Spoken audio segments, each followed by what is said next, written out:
자, 늘 말했죠? 질문하는 것이 쪽팔린 게 아니라 떨어진 게 쪽팔린 것이다. 이렇게. 그래서 자, 다음 이제 볼 거 사기죄입니다. 사기죄. 아까 어떤 학생이 이제 뭐 청귤차를 갖다 준다고 해서 한번 이제 먹어보라고 해서 이제 말했는데 제가 강의하다 보니까요. 오히려 우리 학생들이 떨어진 경우가 내가 더 혜택을 많이 받더라고. 합격한 사람들은 어차피 경찰 합격하면 뭐 특별히 뭐 별로 오는 게 없어. 그건 이제 떨어지다 보니까 딴 방향으로 가잖아. 그래서 이제 그 친구 한 명이 제주도 친구인데, 그 친구도 한 5년 했는데 안 되더라고. 가장 결정적인 영어 때문에. 제주도는 좀 컷이 낮거든. 제주도는. 제주도는 컷이 낮은데 굉장히 현저히 낮습니다, 실은. 현저히. 근데 우리 학생은 제주도 안 가려고 하더라고, 또. 근데 하여튼, 제주도 사람들만 주로 봐. 그런데, 거기서도 안 돼. 거기서도. 그렇게 5년 안 되던데, 안 돼가지고 이제 자기 아버님이 그 귤농장을 하는데, 그걸 이제 넘겨받아가지고, 요즘은, 오히려 난 잘 된 것 같아. 귤농사만 하는 게 아니라, 요즘은 정부에서 그 지원하는 게 굉장히 많아요. 그러니까 확실히 사람이 좀 소환이 좋아야 돼. 그냥 착한 것만이 필요 없고, 소환이 좋아가지고, 정부 돈을 갖다 끌어가지고, 거의 이자가 거의 없거든. 저리거든, 막. 1%도 안 돼, 1%. 그럼 뭐 솔직히 거의 이자도 없는 거잖아. 그거 끌어다가 이제 그 영농 지원해가지고, 그래갖고 그 귤 가공 이런 그런 이제 귤만 짓는 게 아니고 2차 산업. 귤 농장에서 귤을 가공을 해가지고 막 이렇게 뭐 차도 만들고 막 이런 거 해가지고 제품을 갖고 막 이제 인터넷으로 해갖고 파는데 무지하게 잘 된대. 정부 지원 받아가면서 하고. 자기 돈 안 들어가고. 지금 굉장히 돈도 많이 벌었어.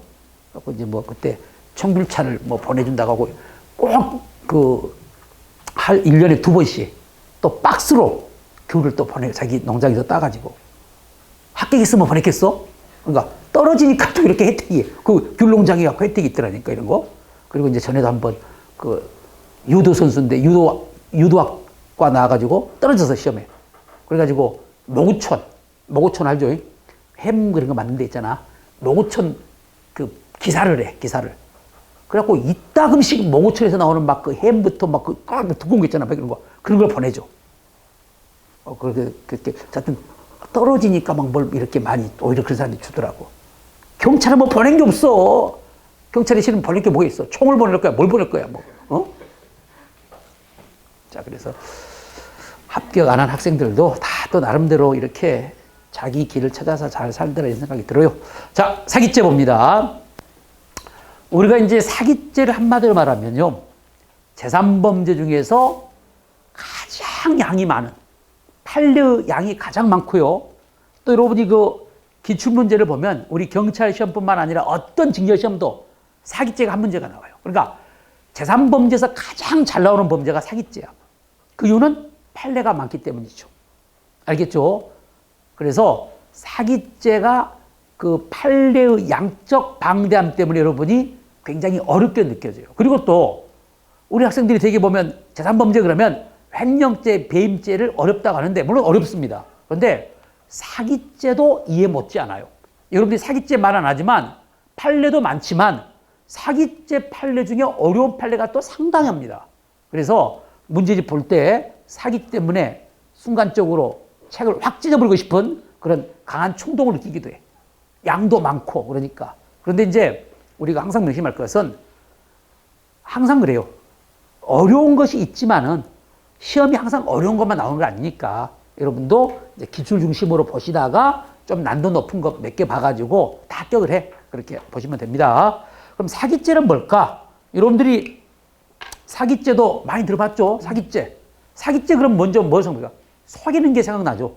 우리말로 말하면 남을 속여가지고 뭐 돈을 받는다든지 또는 뭐 재산을 일치돼간다 이런 것들이겠죠. 그래서 사기죄는 바로 사람을 기망해가지고 재물의 교벌을 받거나 재산상 이익을 취득하는 범죄입니다. 자, 구속요건상 재물과 재산상 이익이 객체가 됩니다. 재물죄 및 이득죄, 강도죄 마찬가지로 그러니까 재물도 객체가 되고 재산상 이익도 객체가 됩니다. 그리고 이제 당연히 행위태양은 기망행위죠. 그래서 법조문 잠깐 보시면 243페이지 보시면 347조 1항 사람을 기망하여 재물의 교부를 받거나 재산상 이익을 취득한 자, 이게 바로 사기죄가 되고 뭐 제3절 하여금 취득하게 하더라도 됩니다. 자, 그런데 이제 우선 여러분이 242페이지 보시면 서론을 잠깐 볼 게 있어요.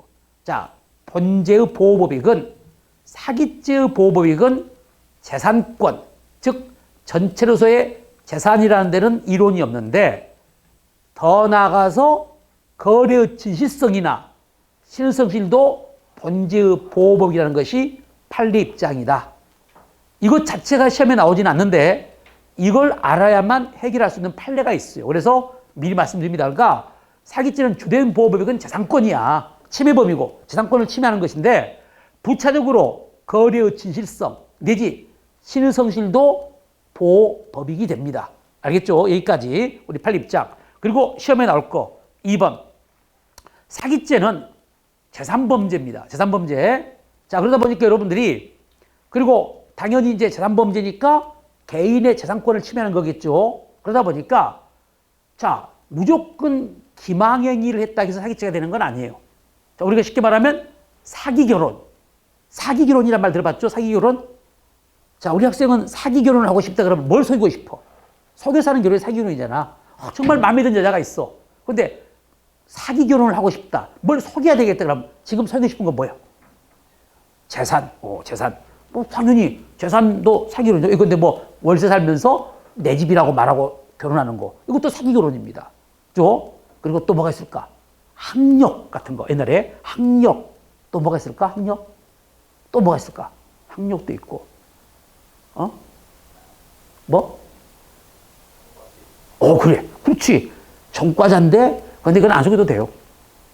왜? 몰라. 전과 기록은 나 외에는 알 수가 없어요. 그러니까 우리 여자분들은 살인범하고도 살 수가 있어. 살인범하고도. 왜? 사람 살려놓고 20대 때 살해봐. 한 10년 살다 나오면 뭐 어떻게 돼? 30대야, 30대. 그런 게 많잖아, 지금. 뭐 정치인 누구의 조카도 데이트 살인, 폭력 살인, 있잖아, 그거. 2명 죽였잖아, 엄마, 아빠. 엄마까지, 자기 여자친구하고 엄마. 살려고, 이제, 아마 출소했나? 올해 출소한다고 하더라고? 이해가 돼? 근데 그거 누가 알아? 몰라요. 알 수 없어. 전과 조회를 자기 아니면 안 해주니까. 그러니까, 주위에 보면은 강간범하고도 결혼해서 사는 것도 있고, 전혀 몰라. 그리고, 실은 학교도 사교도 잘 몰라요, 학교도. 되게 대학교 나왔다고 생각하지, 그래도 학교는 이제 자기는 왜 동창들이랑 안 만나고 그런 게 조금 나중에 뽀록 날 수도 있겠다. 그죠? 학교, 서울대학교 나왔다겠는데, 동창회를 안 나가더라고. 그러니까, 친구들 만났는데 다 서울대생들이 아니야.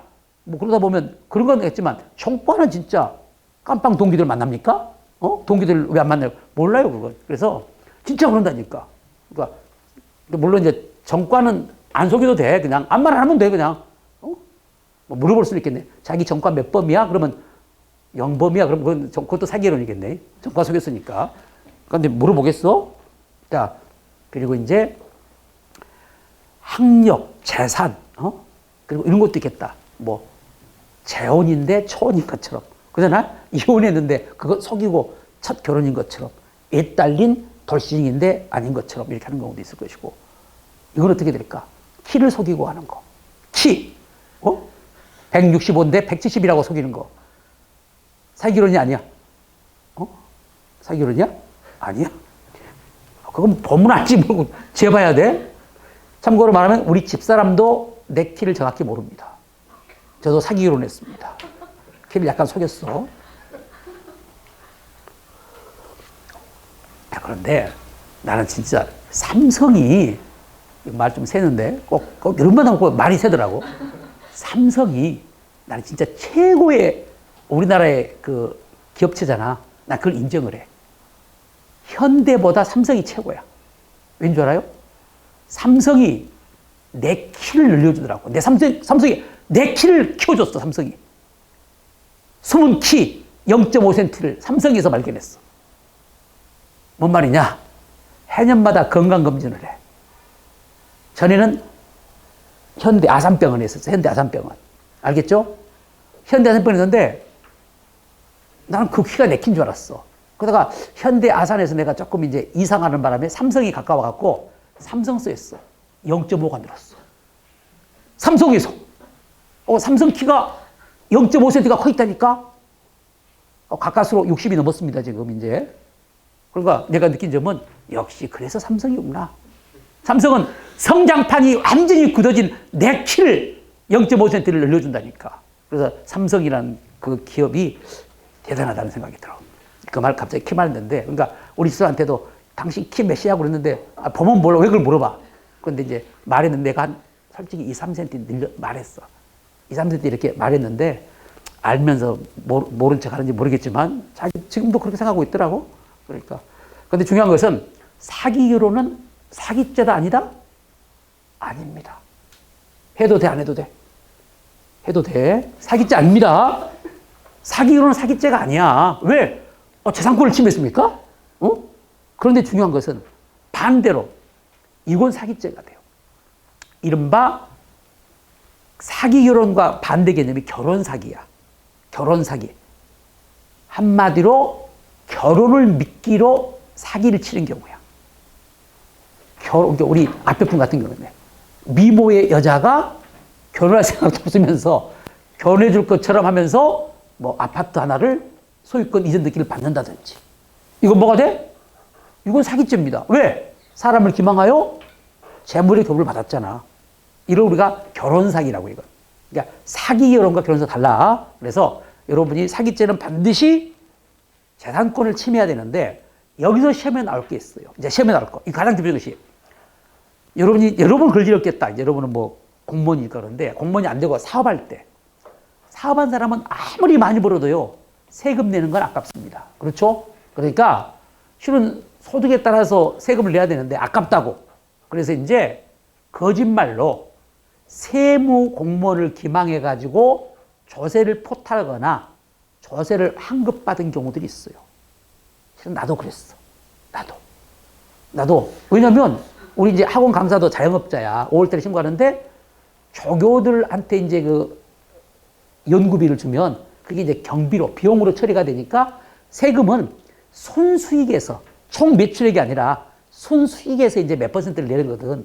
그러니까 조교들에게 경비를 많이 준 것처럼 가라로 영수증을 가라로 써갖고 만들어. 그러니까 20만 원 주고 30만 원 준 것처럼 받았다고 써가지고 가지고 있다가 이걸 이제 세무서에 세무 사한테 주면은 그걸 경비 처리하고 하면 이제 세금이 적게 나올 거 아니야.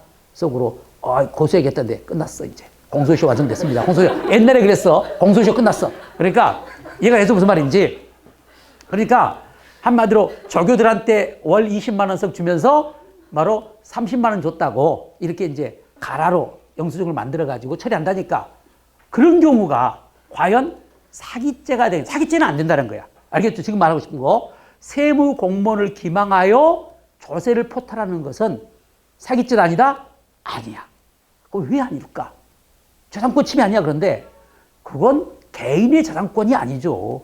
그죠? 그러니까 이걸 처벌하는 행정법규가 따로 마련돼 있어. 조세범 처벌법상 조세 포탈죄가 돼. 그렇지만 형법상 사기죄는 안 됩니다.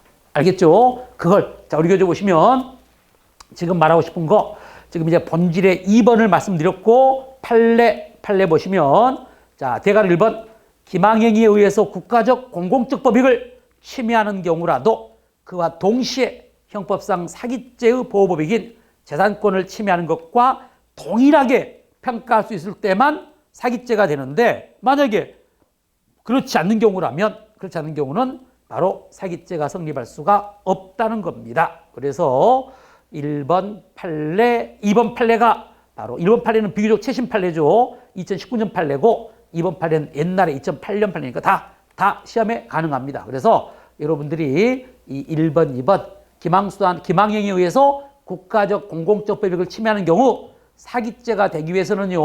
그 행위가 형법상 사기죄의 보호법익인 재산권을 침해하는 것과 동일하게 평가할 수 있어야 되고 또 특별히 처벌하는 행정법규가 없어야 됩니다. 없어야 돼. 그런데 특별히 행정법규가 있어버리면 금방처럼 조세범처벌법이 있어버리면 형법상 사기죄가 된다는 안 된다는 거. 이 문장을 꼭 알아두시기 바라요. 시험에도 종종 출제가 됩니다. 바로 농지보존부담금 사건이나 면세유 사건이 그것인데 여러분이 옆에 날개 보시면 승진시험이나 일반 승격시험에 잘 나와요. 꼭 알아두시고 다음 이제 사기죄로 가니까 첫 번째 객체, 재물 또는 재산상 이익이 나오네요. 사기죄는 재물 및 재산상 이익을 객체로 하는데 자, 재물은 조심할 것이 사기죄의 객체인 재물은 절도죄나 강도죄도 다 마찬가지야. 타인 소유 누구 점유? 타인 점유. 타인 소유, 타인 점유이기 때문에 바로 자기의 재물에 대한 사기죄는 성립이 안 해. 안 해. 그러니까 쉽게 말하면 내가 우리 학생에게 볼펜을 빌려줬는데 그러면 이제 이 볼펜은 내 입장에서는 타인이 점유하는 자기의 재물이야. 그런데 이걸 속여가지고 기망해가지고 돌려받으면 사기죄가 될까 안 될까? 안 되겠죠. 왜? 자기의 재물이니까. 자, 내가 돈이 궁해가지고 내 시계를 전당포에 맡겼습니다. 이걸 질권 설정이라고 그래. 입질한다고 그래. 자, 그러면 전당포 주인이 가지고 있잖아. 그런데 변제나 돈은 없는데 대신 내가 이걸 필요해가지고 이 이른바 전당포 주인을 속여가지고 입질한 바로 시계를 돌려받았다면 사기죄가 돼 안 돼? 안 돼. 왜? 자기의 재물이니까. 알겠죠? 자, 그러면 우리 학생 자, 전당포에 맡긴 시계를 내가 속여가지고 돌려받았습니다. 그러면 사기죄가 안 돼요. 그러면 권리행사 방해죄는 될까? 사기죄 객체는 안 되죠. 타인 소유 탄점해야 되는데 이건 지금 내 입장에서는 타인이 점유하는 자기의 재물이니까. 그러면 권리행사 방해죄는 될까요? 권리행사 방해죄는 타인이 점유하는 자기의 재물이 객체가 되잖아. 돼, 안 돼? 돼, 안 돼? 돼, 안 돼? 보통 된다고 그래요. 이게 이제 중수야. 된다고 그런 것은. 그러니까, 왜냐면 객체는 돼. 객체는. 근데 내가 강조했는데 안 됩니다. 권리행사 방해죄도 안 돼. 왜? 행위태양에 해당하지 않아. 권리행사 방해죄는 행위태양이 취거, 은익 손괴인데 취거에 해당하지 않습니다. 왜? 취거는 뭐라고? 점유자의 의사에 반해서 취득해야 돼. 절차하고 똑같아. 알겠죠? 그러니까 속여가지고 기억나? 우리 그 기출문제도 있잖아. 권리행사 방해죄에서 타인의 점유에 있는 자기의 재물을 하자인 의사, 기망에 의해서 돌려받으면 권리행사 방해죄가 안 된다니까. 객체는 되지만 무엇이 안 돼? 행위태양, 취거에 해당하지 않아. 그래서 이게 시험에 나와요. 그런데 이제 여러분들은 뭐 지금 아직은 판례 공부를 제대로 다 안 끝냈기 때문에 헷갈릴 수가 있는데, 그러니까 사기죄도 안 되고 권리행사 방해죄도 안 됩니다. 우리 교재 1번이었습니다. 제일 밑에 타인에게 입질한 자기의 재물을 기망의 수단으로 다시 찾은 경우는 본적 객체가 될 수 없으니까 사기죄가 안 된다는 거. 판례 1번, 2번 나와 있죠. 재물에 해당 여부 두 개 판례. 둘 다 재물입니다. 첫째, 무효인 약소금 공정증서. 비록 효력이 없더라도 약소금 공정증서도 재물이고요. 여러분이 동사무소에서 발급받은 인감증명서도 재물입니다. 따라서 여러분을 속여가지고 여러분 인감증명서를 내가 건네받으면 이것도 뭐가 돼? 사기죄가 돼. 1번, 2번 그겁니다. 다음, 재산상 이익. 자, 이 앞번에 말씀드렸지만 재산상 이익은 적극적 이익뿐만 아니라 소극적 이익, 영구적 이익뿐만 아니라 일시적 이익도 재산상 이익이니까 판례 1번에 1번. 자, 채무이행을 연기받는 거. 채무이행의 연기도 뭐야? 재산상 이익입니다. 그 중에 일시적 이익이겠죠. 채무자가 채권자를 기망해가지고 채무의 이행기를 연기받는 것도 사기죄가 되는 겁니다. 재산상 이익 취득이니까. 그래서 재산상 취득에 중요한 판례들이 많아요. 그래서 이제 1, 2, 3 나왔는데 특히 여러분들이 1, 2, 3이 다 시험에 잘 나오는 것이고 최근 판례도 있죠. 비트코인. 여러분이 한참 요즘 문제가 되는 가상자산 비트코인을 우리 판례는요. 끝에 보시면 바로 이 사기죄 객체인 재산상 이익으로 봅니다. 알겠죠? 그래서 비트코인 가상자산도 사기죄 객체인 재산상 이익이다. 옆에 날개 보니까 우리 일반 채용시험은 정말 빠릅니다. 제가 보기로는 우리 어떤 직렬시험보다 일반 채용시험이요. 일반 채용시험하고 경감부시험. 이 두 개가 최신 판례 출제에 굉장히 민감해요. 최신 판례가 잘 나오고 그리고 빨라. 뭐 극단적으로 말하면 석 달 전에 판례를 막 출제해버립니다. 너무 심한 것 같아. 변호사 시험은요. 변호사 시험은 시행령에 6개월 전 판례는 출제할 수 없도록 돼 있어요. 변호사 시험은 그러니까 6개월 전, 그러니까 지금 이제 만약 6월 달 시험 보면 작년 12월 전까지는 못 나와. 근데 우리 경찰 시험은 그거 없어. 그러니까 막 3, 4개월 전에 판례가 나버린다니까. 그러니까 우리가 이제 시험이 8월 달 보잖아? 그러면 한 5월 전까지 판례들이 출제가 돼버려. 그만큼 우리 일반 채용 시험이 민감하더라고, 최신 판례. 그래서 지금 봐봐. 옆에 비트코인 사건에 대한 판례가 2021년 11월 달에 나왔잖아. 그러면 2021년 11월 말이 나왔다는 거 아닙니까? 근데 옆에 날개 보니까 2022년에 그 다음에 바로 출제가 돼버린 거야. 그만큼 빨라. 우리 일반 채용도 작년에 나왔습니다. 자, 비트코인도 사기적 객체인 재산상 이익이다. 그리고 재산상 이익에 해당하지 않는 건 나와 있는데 시험에 특히 잘 나오는 것이 1번입니다. 1번. 1번 사안은 뭐냐면 이거예요. 피고인이 보험 설계사야. 보험 설계사가, 예컨대 이겁니다. 보험 설계사가 이 친구가 보험을 가입했다가 해약을 했어. 그리고 지금은 이제 보험 가입돼 있지 않잖아. 근데 이제 여러분이 자동차 운전보험, 자동차 보험에 여러분이 아시겠지만 자동차 앞으로 이제 몰고 다니면 자동차 보험을 가입해야 되는 이유가 있어요. 가입하게 되면 사고가 발생하더라도요, 이런 중상이 아닌 경우는, 그리고 그 6대 범죄, 6대 그 사고 아니면은 바로 형사처벌을 면제받을 수 있어. 알겠죠? 그러니까 뭐 횡단보도에서 사고라든지 뭐 이런 그 음주운전이라든지 이런 6대 그 사고가 아니면 바로 설사 피해자가 부상을 입었더라도 형사처벌되지 않는다니까 보험에 가입돼 있으면. 그런데 문제는 이 친구가 보험을 해약해버렸잖아. 그리고 이제 형사처벌을 받아야 돼. 그런데 나한테 말해. 설계사님, 실은 이렇게 되고 큰일 났어요. 그래갖고 이거 경찰서에서 보험 그 가입, 요즘은 다 자기들이 조회보는데 옛날에는 갖다 줘야 돼. 그러니까 보험 그 가입 확인증, 바로 보험 사실 확인증을 띄워라겠다는 거야. 그래야 형사처벌 면해준다고. 근데 띄울 수 있어, 없어? 없잖아. 그러니까 이제 설계사한테 부탁을 한 거야. 그래서 이제 설계사가 알았어 해놓고 보험회사를 속이는 거야. 이 사람을 위해서 보험 가입 사실 증명원을 보험회사를 속여가지고 발급받아서 주는 거야. 알겠죠? 그때 설계사가 사기죄가 되겠느냐, 보험회사에 대한 사기죄가 되느냐. 보험회사를 속아가지고 보험 가입 사실 증명원, 보험 가입 사실 안 했는데, 보험 가입 없는데 보험 가입 사실 증명원이라는 서류를, 증명원을 떼어줘갖고 이제 이 사람한테 내가 준 거 아니야? 우리 판례는 사기죄를 부정했어요. 왜? 보험 가입 사실 증명원이란 것은 보험에 가입돼 있다는 것을 증명하는 것이기 때문에 이건 재물이나 재산상 이익이 아니라는 거야, 이건. 알겠죠? 그래서 바로 2번에 1번. 자, 보험 가입 사실 증명원은 교통사고를 일으킨 자가 교통사고 처리 특례법에 따라서 바로 보험에 가입하였음을 보험회사가 증명하는 비용의 문서일 뿐 거기에 재물이나 재산상 이익의 처분에 관한 사항을 포함하고 있지 않기 때문에 결론, 보험가입 사실증명원은 사기죄 객체가 될 수 없다. 알겠죠? 다음 넘어갑니다. 행위, 본죄의 행위는 기망행위입니다. 자, 우리가 정리할 거, 이 기망행위가 이제 굉장히 많은 판례를 담고 있어요. 그래서 기망행위, 궁극적으로는 이겁니다. 여러분들이 가장 이제 넓게 볼 것은 뭐든지 그래. 어디든지. 일단 가장 먼저 판례 공부할 때는 결론이에요. 우리가 이제 뭐 결론 말고 막 판결 요지도 읽어보라고 한 이유는 결론에 도달하는데 내용을 읽어봐야 결론에 기억이 오래가고 이해가 되잖아. 그래서 이제 그런 것이고, 시험에, 판례 시험의 90%는 결론이에요. 알겠죠? 그렇기 때문에 솔직히 만약에 내용을 모르더라도 결론만 알아도 90%를 맞춰. 이제 가끔 내용을 물어보는 것들이 있을 뿐이야. 그런데 이제 지금 보시면 사기죄의 행위 태양이 기망행위인데 이 기망행위와 관련된 이제 논점이 많아요. 그런데 결론은 공부할 때 기망행위다 아니다가 핵심이야. 더 넓게 말하면 사기죄가 된다 안 된다가 핵심입니다. 알겠죠? 다만 우리는 강의할 때는 더 쪼개가지고 보는 거예요. 지금 행위태양 기망행위에 해당 여부.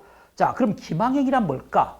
우리가 간단히 말하면 속이는 겁니다. 우리말로 말하면 기망행위는 속이는 것인데, 이제 사기죄에서 기망은 판례가 널리 재산상 거래소, 그러니까 우리가 사기죄는 재산범죄니까 재산거래소, 그러니까 아까 말한 것처럼 사기결혼, 뭐 정과를 재산을 속인다든지 이런 것들은 재산상 거래 관계가 아니잖아. 그러니까 사기죄 기망행위가 될 수 없어요. 그래서 아까 말한 것처럼 재산상 거래관계에서 서로 지켜야 될 신호와 성실의 의무를 저버리는 모든 적극적, 소극적 행위로서 타인에게 착오를 일으키게 하는 행위를 우리는 이른바 기망행위라고 하는데, 쉽게 말하면 남을 속이는 것이다, 이렇게 단적으로 표현할 수가 있겠습니다. 그래서 이제 여기 나오는 것들, 기망행위 인정 여부, 부정되는 거, 이게 이제 시험에 나와요. 이게 이런 것들이 이제 우리가 아는 게 중요해요. 시험은 이게 나온다고. 그래서 이걸 정리하는데 여러분에게 이제 다 설명할 수 없으니까 앞으로 써먹을 때 중요한 것들이 있어요. 그리고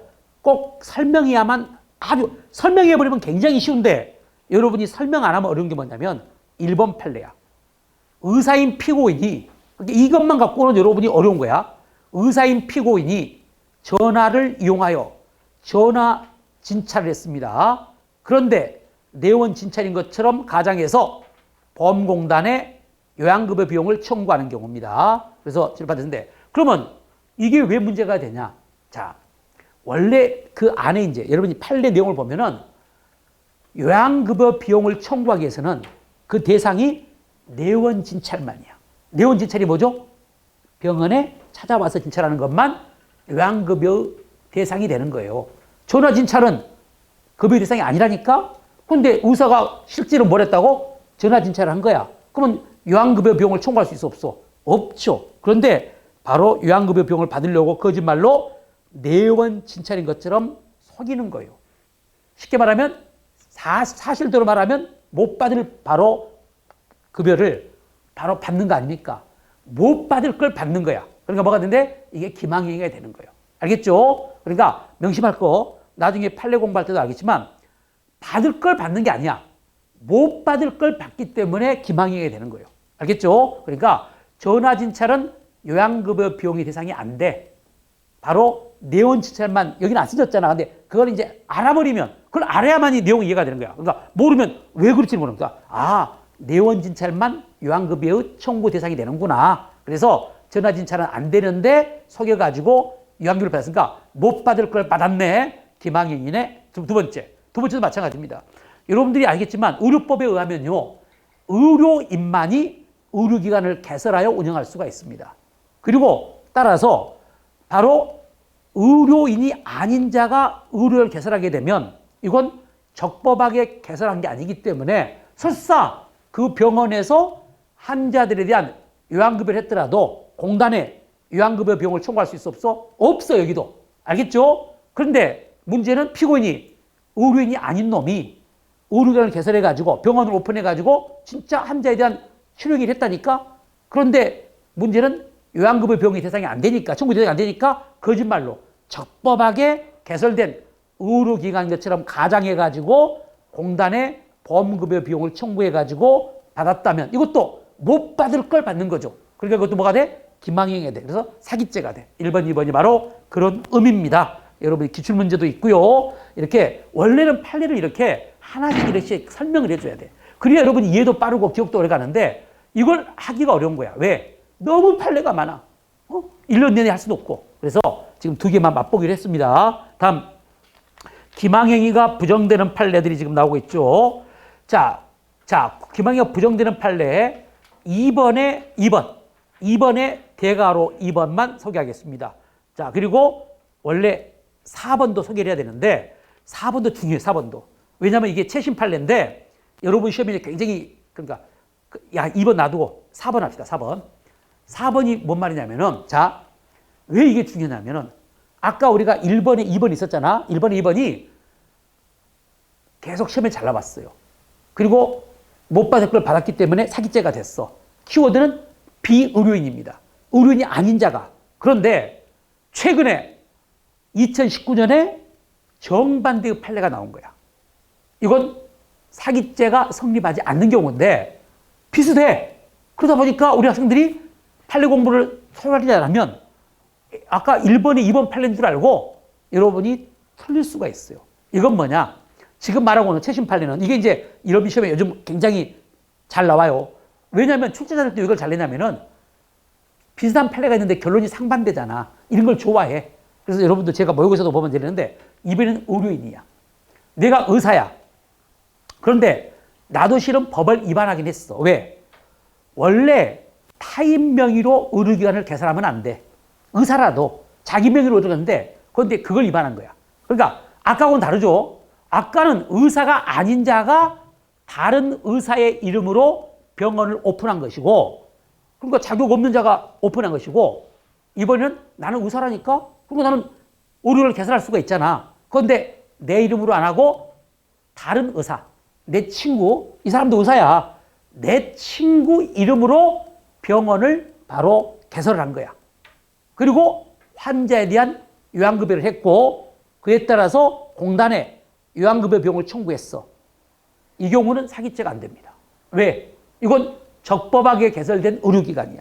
그러니까 물론 의료법에 의해서 타인 명의로 의료를 개설하지 못한다는 법에 위반되는 맞지만은, 그러나 병원 자체가 의료인이 의료를 개설했으니까 바로 내가 의료를 개설했잖아, 이 사람 이름으로. 그러니까 이건 적법하게 개설된 의료기관이기 때문에 요양급여를 청구할 수 있어, 없어? 있어. 자격이 돼. 그러니까 바로 이 경우는 기망행위라 볼 수 있다, 없다? 없어. 그래서 자, 저 구별 기망행위 해당 여부를 두 개 비교 판례. 지금 이제 보고자 하는 것이 246페이지 4번 판례입니다.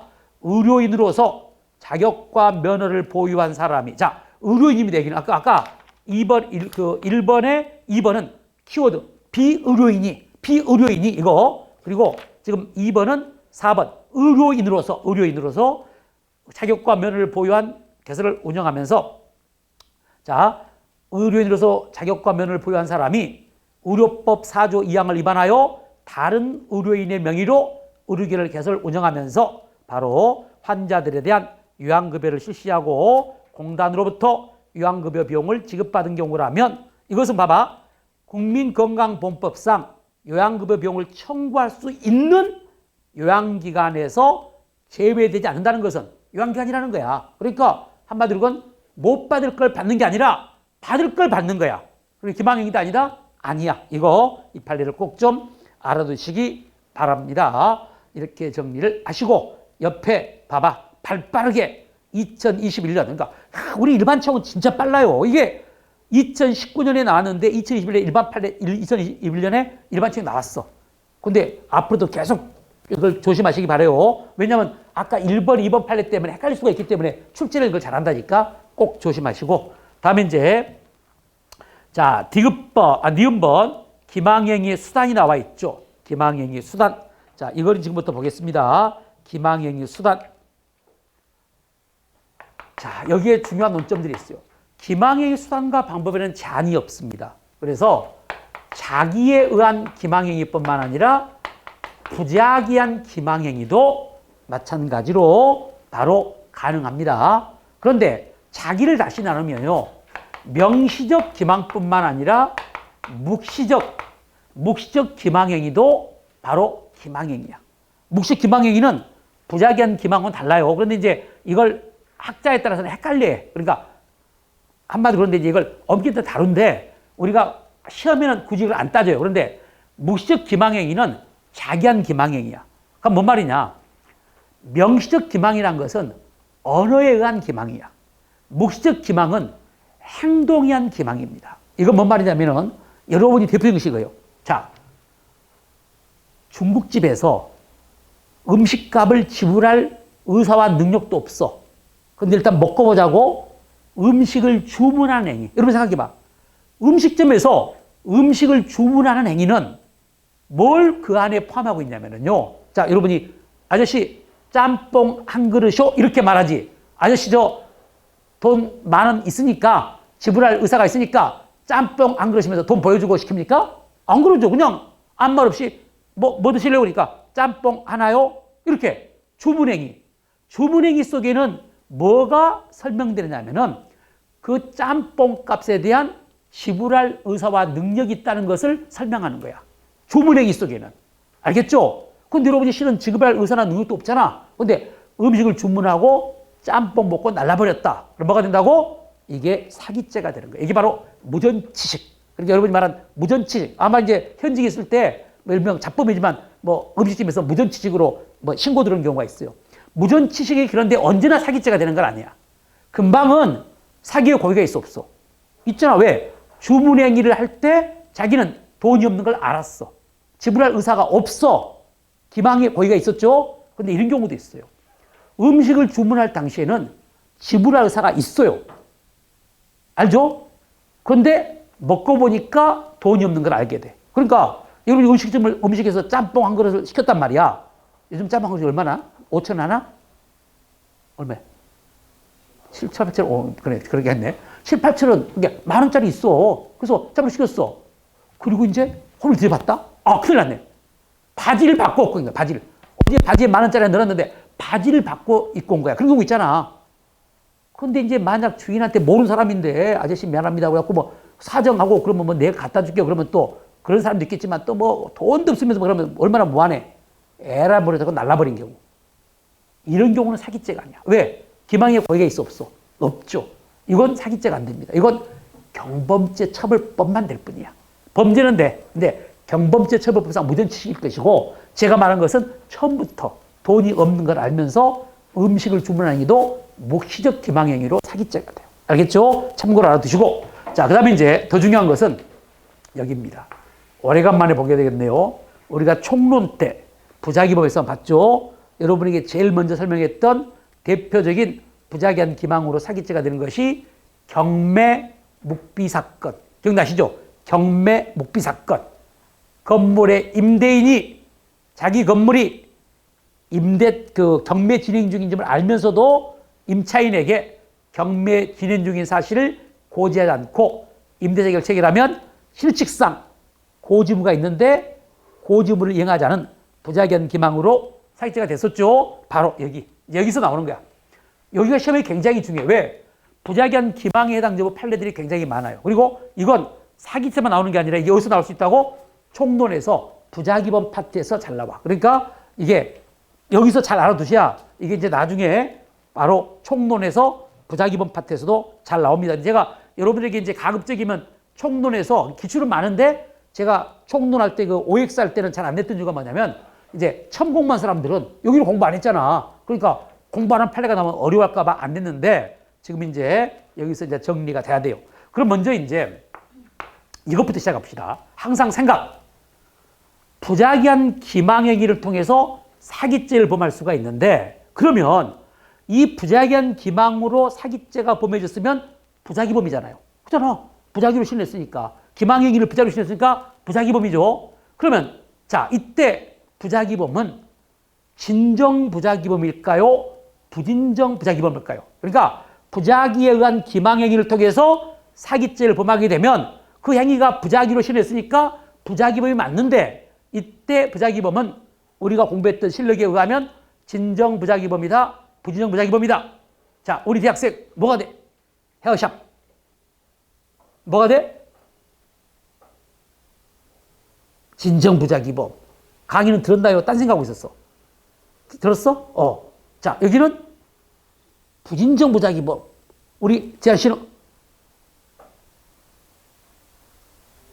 부진정 부작위범. 그렇죠. 부진정. 그게 진정 부작위범이 나오면 안 된다니까, 여기서. 진정 부작위범이 왜 나와? 진정 부작위범 뭐라고? 구성요건 실현이 뭘로 규정돼 있어?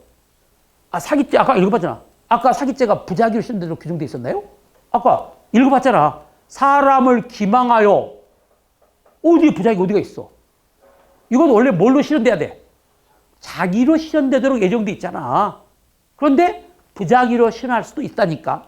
이걸 뭐라고? 부진정, 그러니까 진정 부작위 나오면 안 돼. 여러분이 진정 부작위 나오는 경우가 종종 있는데 그건 아직도 나는 진정 부작위범과 부진정 부작위범을 헷갈리고 있다는 거예요. 그리고 또 하나 뜻을 모르더라도 나오면 안 되는 이유가 우리 형법에는 진정 부작위범이 몇 개가 있어. 우리 형법상 5개가 있어. 그 5개 사기죄 있었어 없었어?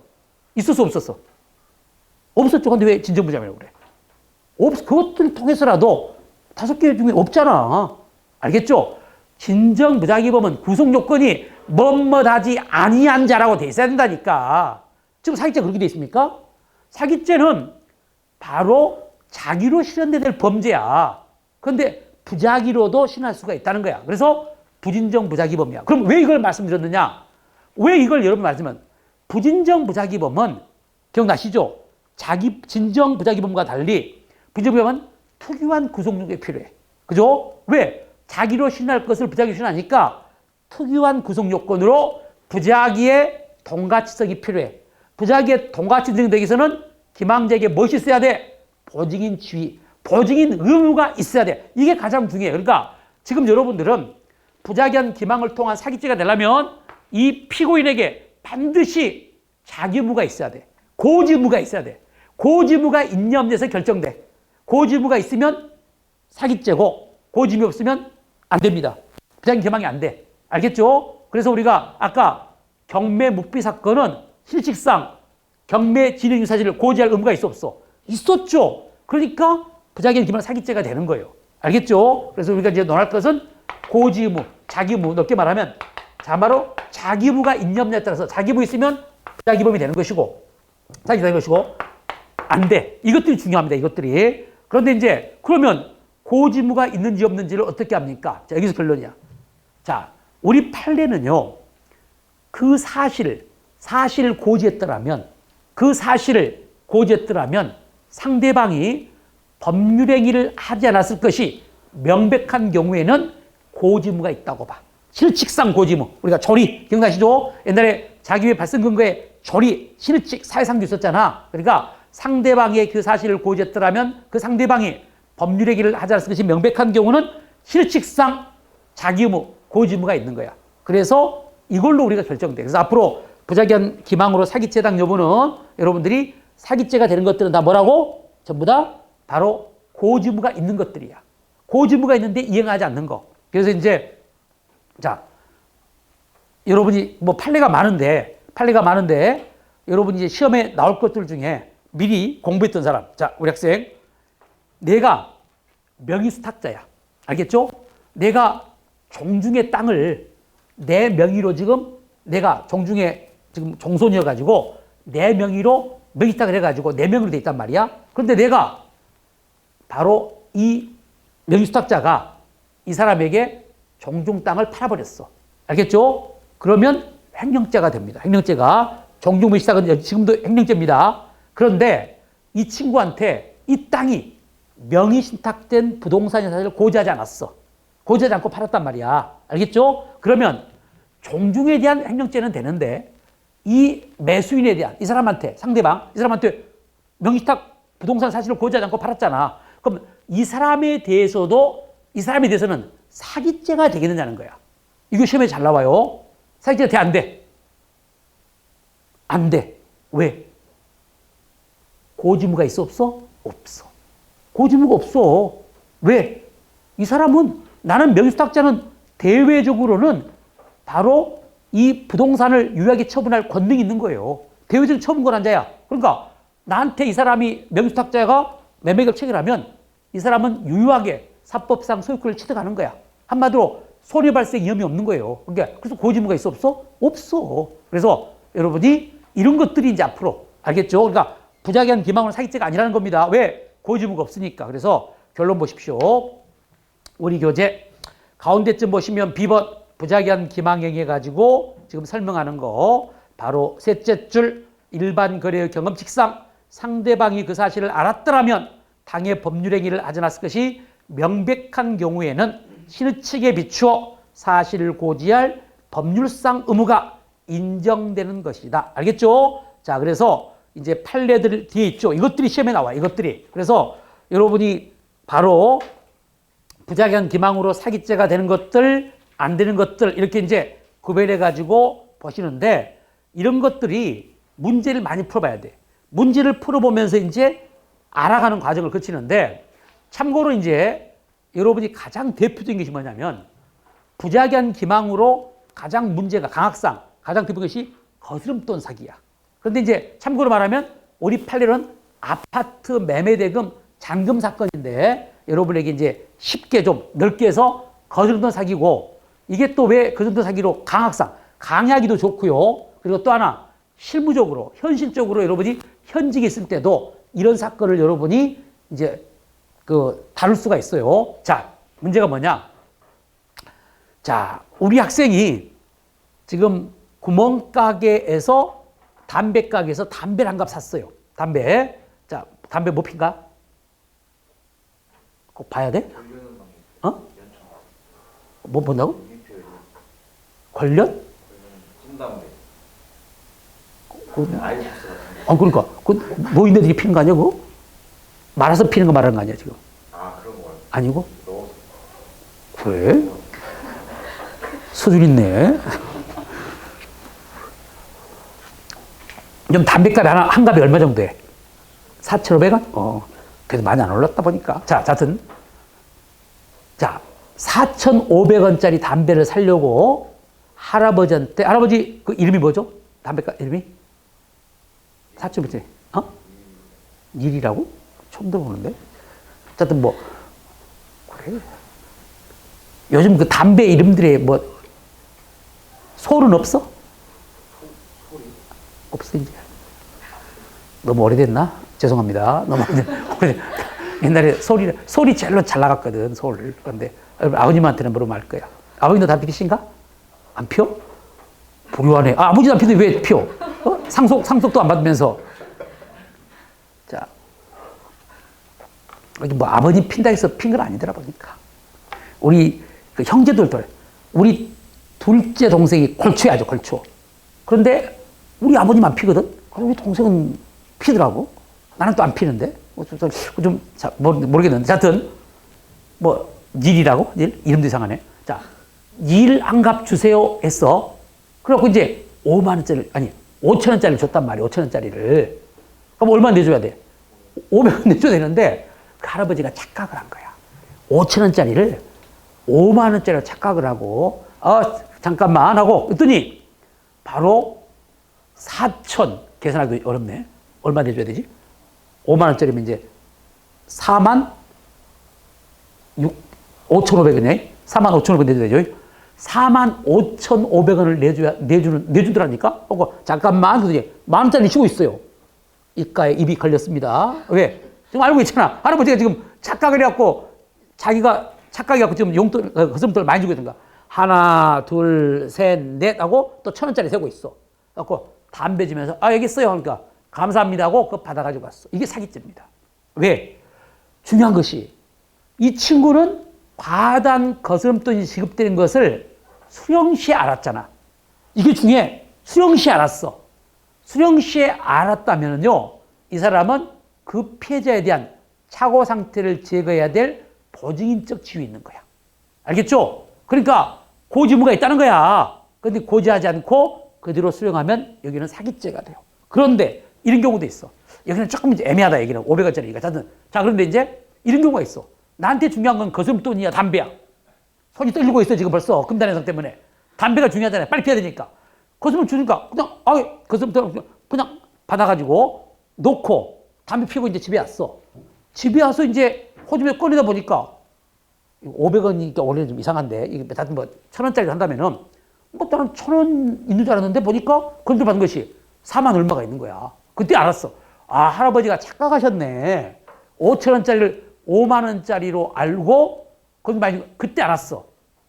그런데 이게 웬 떡이냐. 어제 꿈을 잘 꿨냐고 반환을 안 했어. 이러면 이건 사기죄가 안 됩니다. 이건 과다한 거스름이 지급된 것을 수령 후에 알았으면 이건 고지무가 없어요. 그래서 이건 뭐가 돼? 점유이탈물 횡령죄가 돼요. 그러니까 두 개 구별. 수령 시에 알았느냐, 수령 후에 알았느냐가 달라요. 수령 시에 알았으면 사기죄, 수령 후에 알았다면 점탈만 됩니다. 점유이탈물죄를 줄여서 점탈이라고 그래. 자, 그래서 우리 교재 박스, 지금 박스를 여러분이 설명했고요. 중요한 것을 이제 바로 판례로 보시면, 자, 여러분이 이 판례가 어디서 나오느냐? 교재 보시면 페이지 248페이지 2번 부자기한 기망이가 부정되는 경우에 4번 보시면 4번 판례 보시면 이게 이제 아파트 매매 대금 잔금 사건인데 실제로 집을 8천만 원 주고 샀어요, 아파트를. 그런데 여러분이 아시겠지만 계약할 때 계약금으로 1,000만 원을 이제 이렇게 지급했으면 나중에 얼마만 내면 돼? 7만 원 내는데 이 사람이 너무 좋았나 봐. 집 처음 사봤나 봐. 너무 좋아가지고 자기가 이제 집을 샀는데 계약금 준 걸 깜빡 잊고 잔금 치른 날 은행에서 자기합수표 8장을 8천만 원 주고 샀으니까 8장을 발급받아가지고 받았고 이제 주인한테 자기합수표 8장 1,000만 원짜리 8장을 준 거야. 알겠죠? 자, 이때 만약에 수령시 알았다, 주인이. 1,000만 원이 더 왔다는 걸 수령시 알면서 바로 반환을 알지 않았다면 이거 뭐가 돼? 사기죄가 되는 것이고, 수령 후에 알았다. 그때는 뭐가 돼? 점탈이 되는데, 이 실제 사안은 후자입니다. 수령 후에 알았는데 반환하지 않는 점탈이 되는데, 그런데 이제 거기에 대해서 우리 판례가 보시면 셋째 줄 끝에 매도인이 매매잔금을 키워드 교부받기 전 또는 교부받던 중에 그 사실을 알게 됐어요. 알겠죠? 한마디로 착오로 금액을 초과하는 도를 교부한 걸 알게 됐는데, 바로 그런 경우는 특별한 사정이 없는 한 매도인으로서는 매수인에게 사실대로 고지하여 매수인의 착오를 제기해야 될 실칙상 의무를 지임으로 그 의무를 이행하지 않고 그대로 수령했다면 사기죄에 당한다는 겁니다. 그러나 반대로 그 사실을 미리 알지 못하고 매매잔금을 건네주고 받은 행위를 끝마친 후에야 비로소 알게 되었을 때는 고지의무가 없습니다. 고지의무가 없기 때문에 점유터미널죄가 될 수 있으면 변론으로 하고 사기죄는 성립할 수 없어요. 대가로 2번 사례, 매도인이 매매잔금을 교부받을 당시 매수인이 자기합수표 한 장을 착오로 보태어 함께 교부한다는 사정을 알지 못하고 수령했습니다. 그러니까 이건 사기죄가 돼, 안 돼? 안 되겠죠? 자, 그렇게 연결을 하셔가지고 보시면 되겠고, 다음에 이제 넘어가서 바로 이제 기망행위 정도가 나와 있죠. 그러니까 여러분 이 판례들이 많아요. 그런데 이제 이걸 다 설명할 수 없어서 설명하지 않을 뿐이고, 여러분이 전에 봤던 게 하나 나오네요. 248페이지 5번 위에 5번 판례. 임대인이 임대차 계약을 체결하면서 임차인에게 임대 목적물이 경매 진행 중인 사실을 알리지 않는 경우, 이게 바로 경매 묵비 사건이고, 이건 고지의무가 있기 때문에 사기죄가 되는 거야. 그래서 이렇게 이제 여기도 결론이니까 이 판례들의 결론을 알아야 돼. 그래서 사기죄다 아니다 이걸 알아야 되는데, 이제 여러분이 읽어보셔야 될 것이고, 제가 설명한 거 4번 그리고 5번은 아까 말한 명의수탁자가 바로 수탁부동산을 처분할 때 그 상대방에게 명의 신탁 사실을 고지하지 않더라도 사기죄가 안 된다는 판례, 이런 게 시험에 잘 나옵니다. 꼭 명심하시고, 다음에 이제 디귿번 기망행위의 정도입니다. 두 번째. 자, 기망행위와 관련된 지금 논점을 공부하고 있는데 다 옆에 판례들이 있어요. 다 시험에 판례가 나와요, 이게. 자, 두 번째. 정도. 이 말은 뭔 말이냐? 기망행위의 정도. 법조문만 따지면 사람을 기망하여 재물의 교부를 받으면 사기죄가 되는데 꼭 그건 아니야. 사람을 기망하여 재물의 교부를 받았더라도 사기죄가 안 되는 경우도 있어요. 그게 뭐냐? 이 기망행위의 정도가 사회통념상 용인될 수 있을 정도의 사술이면요, 이 경우는 사기죄가 안 됩니다. 그러니까 앞으로 우리가 공부할 사기죄는요, 기망행위의 정도가 사회통념상 용인될 수 없을 정도의 사술이어야 돼. 한마디로 입법해야 돼. 기망행위 정도가. 알겠죠? 그러면 여러분이 속으로, 아니 사람을 속여가지고 재물의 교부를 받았는데 사기죄가 안 되는, 즉 기망이 있었는데도 이게 사회통념상 용인될 만한 정도의 사술인 경우도 있습니까? 얼마든지 있습니다. 여러분은 가까이서 만날 수 있어요. 가까이서. 학원입니다. 학원. 학원에서 과장 광고, 학원에서 합격률이나 합격자 수를 과장해가지고 이 수강생들을 유인한 경우 있잖아. 뭐 본 학원은 뭐 다 막 해갖고 막, 옛날엔 그랬어요. 옛날에는, 지금은 이제 그게 없어졌는데, 지금은 여러분들이 누가 합격했는지 알 수 없잖아. 자기한테만 이렇게 문자로 가니까. 근데 옛날에는 서울신문에 관보가 서울신문이거든. 서울신문에 합격자 명단이 딱 나와요. 다 나오니까 거기서 막 어떤 학원은 자기 학원 가본지도 않았는데, 부산만 살았었는데 서울 가본 적도 없어. 근데 합격자 명단에 서울 무슨 노량진 무슨 학원에 합격자 명단으로 올라가 있어. 막 해갖고 진짜처럼 하려고 합격자 명단에 쫙 해갖고 본원에서 이번에 그것도 딱 보면요, 꼭 머리 씁니다. 250명은 없습니다. 그건 가짜 같잖아. 248명 이런 식으로, 이렇게, 그러니까 200, 300 이렇게 안 딱 써. 7명 이런 식으로. 그래야 또 진짜 같이 보이잖아. 본원에서 247명이 합격했다고 탁 갖고 합격자 명단을 쫙 적어놔. 그러면 수험생들이 입장에서 야, 여기서 학생가 많이 나오구나 해가지고 등록할 거 아닙니까? 알고 보니까 거짓말이야. 240몇 명이 아니라 2명 합격했어. 이런 것은 합격률을 과장하거나 합격자 수를 과장하는 것은 이건 사회통념상 용인될 만한 정도라는 거야. 학원에서의 가장 광고. 그러니까 이건 사기죄가 안 돼.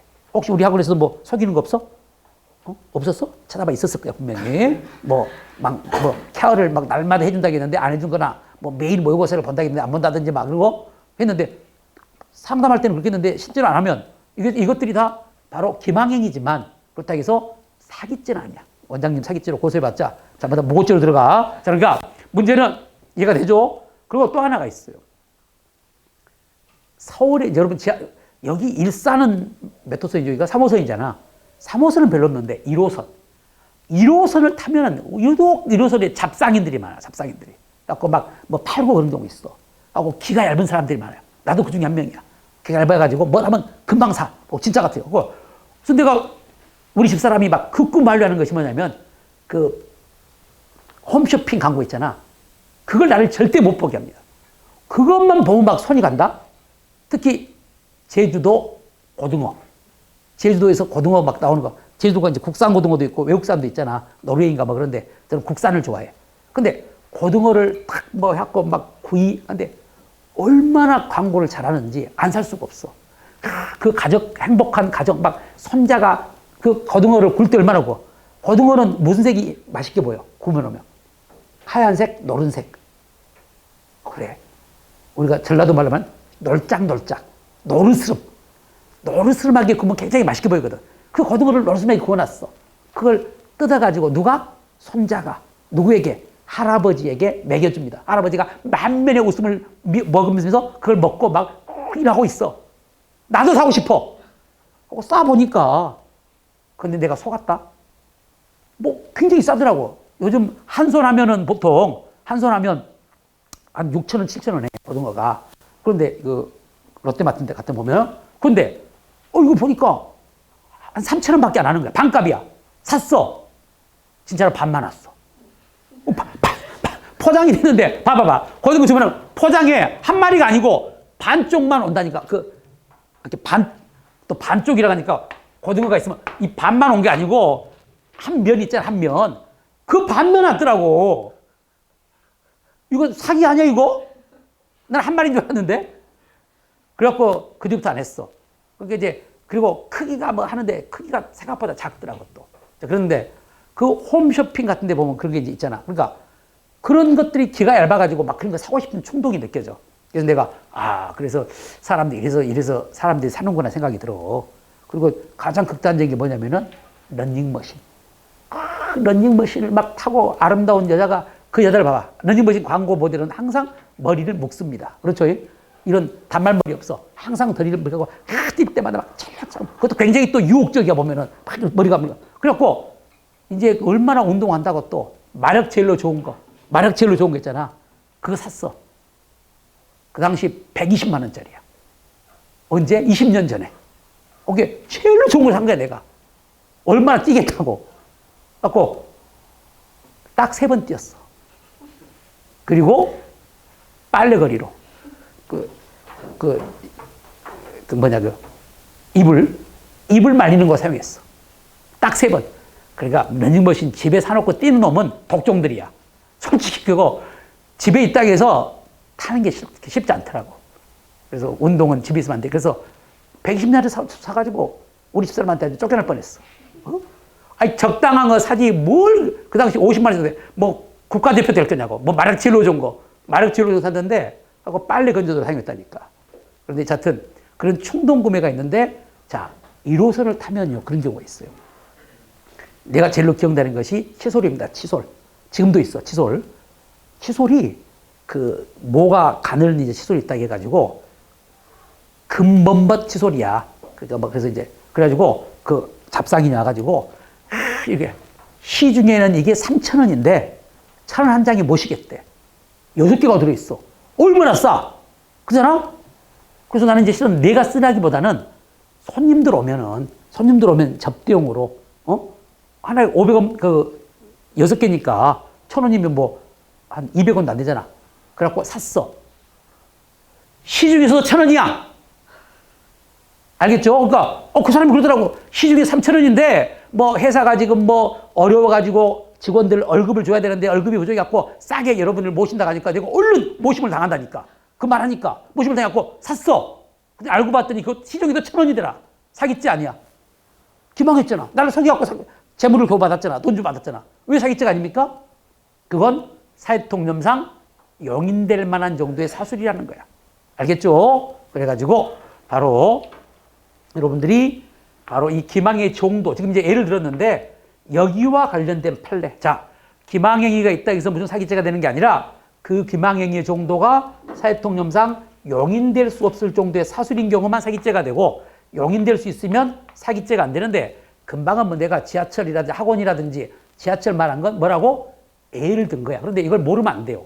강학상 예도 좋지만 현직에 있을 때는 꼭 판례만 사건이 이런 경우 있잖아. 어떤 놈이 나 같은 경우는 그러려니 우리 생각하잖아. 잡상인이 그러니까 원래 저런 사람들은 저래.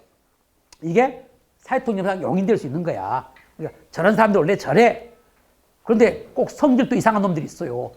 그 뒷날 또 타 그놈을 잡아갖고 멱살 잡고 끌고 갑니다. 너 이거 시중에 3천원에서 샀는데 1,000원이라고 갖고 나 안 산다고 막 하면서 이런 놈 버르장머리 호출한다고 지구대로 끌고 오는 놈이 있어요. 그럼 그때 어떻게 해야 돼? 여러분이 나쁜 놈이네 하고 소갑쳐야 돼? 어떻게 해야 돼? 돌려보내줘야 돼. 사기죄가 돼? 안 돼? 안 돼. 왜? 사람을 그러니까 이런 기본이 가르쳐져 있어야 돼. 그런데 이제 시험은 안 나와, 솔직히. 시험은 안 나오고 시험은 나오고는 판례들이야. 여기도 100% 판례입니다. 자, 교재. 기망의 정도와 관련해서 이제 설명드렸고 시험에 나올 판례는 250페이지에 2번에 사기죄가 성립하는 경우, 성립하지 않는 경우인데 1번부터 5번 그 중에서도 1번, 2번, 3번이 시험에 특히 잘 나와요. 1번, 2번, 3번이 1번이 백화점의 변칙 세일 사기 사건, 변칙 세일 사건. 그러니까 일부러 제명을 넣습니다. 변칙 세일 사기 사건. 무슨 죄? 팔 이름을 변칙 세일 사기 사건이라고 넣고 사기죄 물어봤는데 아니라고 하면 되겠습니까? 자, 그 다음에 두 번째가 가공일자 사기 사건입니다. 이것들 시험에 잘 나오고 참고로 가장 쉬운 거 소개합니다. 고양 한우마을 사건입니다. 이것도 이제 사기 사건이니까 고양 한우마을 사기 사건인데 여러분이 가장 이제 이게 이해하기 쉬울 것 같아서 자, 어떤 음식점의 업소의 이름이 상호가 고양 한우마을이야. 일단 느낌상 뭐만 팔 것 같아? 한우만 팔 것 같죠? 그리고 식단과 음식표에도 한우만을 판다고 소개되어 있어. 알겠죠? 그리고 당연히 손님들은 상호도 한우마을이고 그리고 식단이라든지 또는 음식표에도 바로 전부 다 한우만 판다고 했으니까 한우인 줄 알고 주문을 해갖고 먹었어. 알고 봤더니 수입 쇠고기를 판 거야. 자, 이때 이 기망의 정도, 사람을 기망했잖아. 이 기망의 정도는 사회통념상 용인될 수 있는 사술이냐는 거야. 우리가 아까 말한 것처럼 원래 이 정도쯤은 하지. 아까 호객행위하는 잡상인들은 그래. 원래 저 정도쯤은 저 사람들 다 보통 팔아먹으려고 저 정도는 해. 여기 어떻게 생각해? 이거 고향 한우마을에서 소고기값이 비싸. 비싼데 원래 저 사람들이 그건 아니죠. 이건 여러분이 아마 뭐 기본 생각만 있어도 아니죠. 이게 어떻게 사회통념상 용인될 수 있습니까? 이건 말도 안 되지. 수입 소고기하고 이 가격차가 확 큰데 그래서 우리 판례는 고향 한우마을 사건은 사기죄로 봤어요. 그래서 옆에 바로 판례들도 있고 날개들도 있는데 우리 시험에 출제가 됐으니까 다 결론만 알아두시기 바랍니다. 한편 사기죄가 성립하지 않는 판례 1번, 2번 있는데 이제 2번이 해경간부 시험에 1번이 해경간부 시험에 나왔는데 잘 안 나오는데 나왔더라고. 그래서 시험은 판례가 꼭 나온 판례만 볼 건 아니라는 거. 그래서 제 기억상 해경간부 시험이 처음인 것 같아. 아파트를 분양함에 있어서 평형의 수치를 다소 과장하여 간 거예요. 뭐 말하냐면 여러분들이 이제 아파트 앞으로 구입하려면 모델하우스라고 모델하우스 있잖아. 그래갖고 각 사람들 막 가서 본단 말이야. 그러면 솔직히 생각해봐. 모델하우스하고 실제 아파트의 평수가 똑같을까? 여러분이 아파트는요 반평만 넓어도요 굉장히 더 넓어 보여요. 그러니까 자, 근데 32평 아파트를 이제 분양을 한대. 모델하우스에 이제 가봤어. 32평. 근데 분명히 모델하우스의 평수는 조금이라도 더 클 거야. 알겠죠? 근데 딱 봤을 때 좀 넓어 보이고 다른 데보다 32평 내가 친구 집 32평 봤는데 더 넓어 보이고 좋더라고. 그래서 이제 그냥 받았어. 입주해 왔더니 모델하우스보다 좀 적어 보여. 알겠죠? 알고 봤더니 약간 아파트의 평형을 과장해서 선전을 한 거야. 이건 사회통념상 용인될 수 있다 없다? 있다는 거야. 물론 약간이었지. 32평을 근데 모델하우스는 42평짜리로 크게 봤는데 그건 말도 안 되지. 그러니까 약간 몇 평, 그러니까 약간 평수가 더 커 보이는 거. 이것 정도는 허용될 수 있다는 것이죠. 이렇게 보시면 되겠습니다. 자, 여기까지 기망행위의 정도를 봤고요. 좀 쉬었다가 세 번째 상대방을 보겠습니다. 상대방. 자, 이거 주지 마시고 이거. 자.